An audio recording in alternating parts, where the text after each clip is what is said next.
Hey everybody, welcome to another episode of DC Best Ever. Today, I wanted to talk about coffee.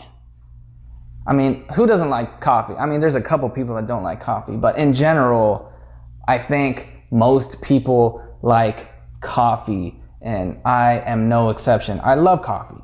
I have coffee every single morning, unless I have like one of my Herbalife teas, which is actually better for you because it doesn't have any sugar in it.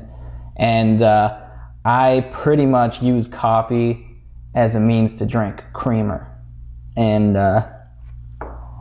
if you notice, it is that time of year where pumpkin spice is ruling supreme in the grocery stores.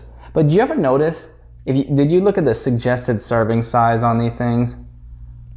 One tablespoon.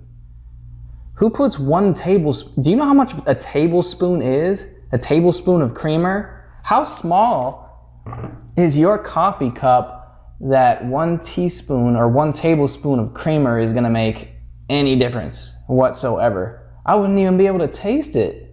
It's like a tease. You'd have to use a shot glass with creamer and then the rest of it filled with coffee in order for you to even be able to tell. It's not enough. I probably use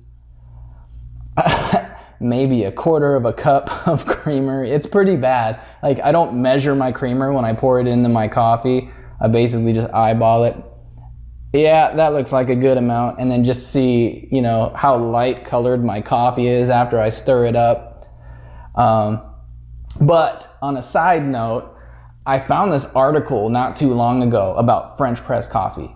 And I had never had French press coffee until this year.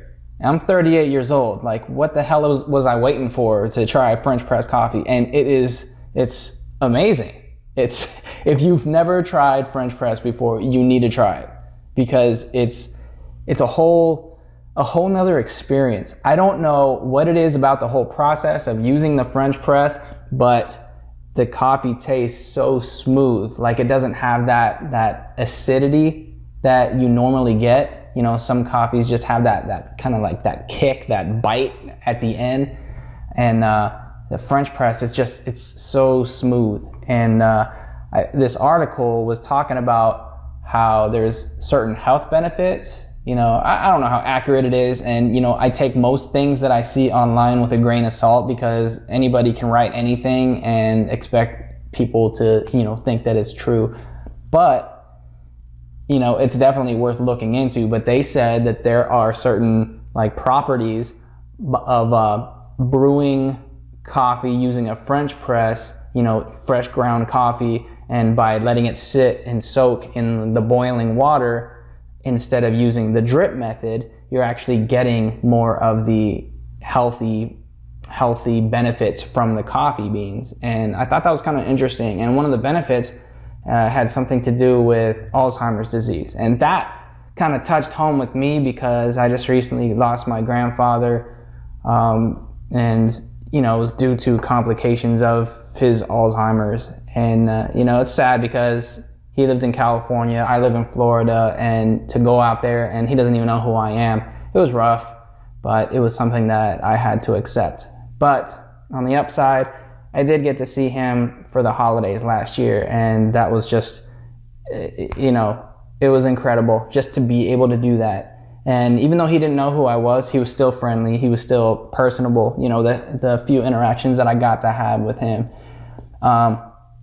But if there is something to French press coffee that can help prevent Alzheimer's, I think there's something to that. And I feel like if Alzheimer's runs in my family, maybe I should just start drinking more French press coffee. We'll see.